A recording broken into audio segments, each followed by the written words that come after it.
എന്നെ വീണ്ടെടുപ്പാൻ എൻ്റെ ഭാരമെല്ലാം ഏറ്റൊരൻ ദൈവമേ യേശുവേ. അന്യയാമെന്നെയും സ്വന്തമായി ചേർക്കുവാൻ എത്രയോ കഷ്ടത ഏറ്റു നീ. സാധാരണ പ്രാദേശിക വാർത്താ ചാനലുകളിൽ കാണുന്ന ബ്രേക്കിംഗ് ന്യൂസാണ്.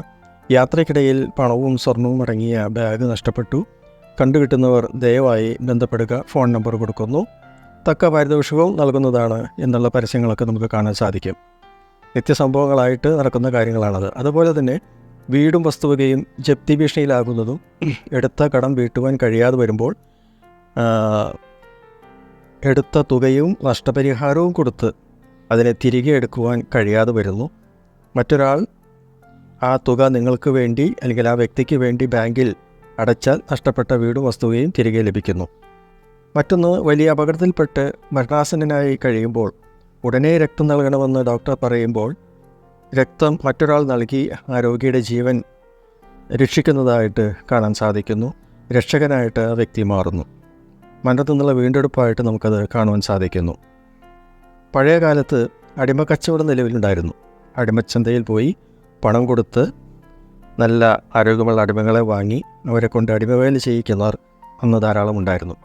എന്നാൽ ചില മഹാമനസ്കരായ വ്യക്തികളും ആ അടിമച്ചന്തയിൽ ചെന്ന് ചില അടിമകളെ വില കൊടുത്ത് വാങ്ങി അവരെ സ്വതന്ത്രരായിട്ട് വിട്ടയക്കുന്ന പതിവും ഉണ്ടായിരുന്നു. ഇങ്ങനെയുള്ള സംഭവങ്ങൾ നമുക്ക് ചരിത്രത്തിൽ കാണാനായിട്ട് സാധിക്കും. ഇത് അടിമത്തത്തിൽ നിന്നുള്ള വീണ്ടെടുപ്പ് അഥവാ മോചനം എന്ന നിലയിൽ നമുക്ക് മനസ്സിലാക്കാൻ സാധിക്കുന്നു. ഈ ആശയങ്ങൾ അടങ്ങുന്നതാണ് ബൈബിൾ വെളിപ്പെടുത്തുന്ന വീണ്ടെടുപ്പ് എന്ന പദം. പാപത്തിൻ്റെ അടിമത്തത്തിൽ കഴിയുന്ന മനുഷ്യനെ ഏറ്റവും വലിയ വില നൽകി വീണ്ടെടുത്ത് സ്വതന്ത്രനാക്കിയ ദൈവത്തിൻ്റെ സ്നേഹം അത് എത്രയോ വലിയതാണ്. അതിനുവേണ്ടി ദൈവം താൻ തന്നെ മനുഷ്യാവതാരമെടുത്ത് ഈ ഭൂമിയിൽ വന്ന് സ്വന്തം രക്തവും ജീവനും നൽകി പാപത്തിൽ നിന്നും മനുഷ്യവർഗത്തെ വീണ്ടെടുത്തു. നിത്യമായ മരണത്തിൽ നിന്ന് അഥവാ ശിക്ഷാവിധിയിൽ നിന്ന് അവർ വിടുവിക്കപ്പെടുവാനായിട്ട് ഇടയായിത്തീരുന്നു. യേശുക്രിസ്തുവിൻ്റെ ക്രൂശുമരണത്തിലൂടെയാണ് അത് സാധ്യമാക്കി തന്നത്. യേശുക്രിസ്തു ക്രൂശിച്ച രക്തത്താലാണ് ആ വീണ്ടെടുപ്പ് സാധ്യമായത്. പാപത്താൽ നഷ്ടമായ നിത്യരക്ഷ അഥവാ നിത്യജീവൻ തിരികെ കിട്ടിയത് യേശുക്രിസ്തുവിൻ്റെ യാഗമരണത്തിലൂടെയാണ്. അവനിൽ അഥവാ ക്രിസ്തുവിൽ നമുക്ക് അതിക്രമങ്ങളുടെ മോചനമെന്ന വീണ്ടെടുപ്പുണ്ട് എന്ന് കൊലോസ്യ ലേഖനം 1:14 പറയുന്നു. അതുപോലെ തന്നെ മറ്റൊരു ഭാഗത്ത് ആട്ടുകൊറ്റന്മാരുടെയും പശുക്കിടാങ്ങളുടെയും രക്തത്താലല്ല, സ്വന്തം രക്തത്താൽ തന്നെ ഒരിക്കലായി വിശുദ്ധ മന്ദിരത്തിൽ പ്രവേശിച്ചു എന്നേക്കുമുള്ള പാപത്തിൽ നിന്നുള്ള വീണ്ടെടുപ്പ് മനുഷ്യർക്ക് യേശു സാധിപ്പിച്ചു തന്നു എന്ന് എബ്രായ ലേഖനം 9:12 പറയുന്നു.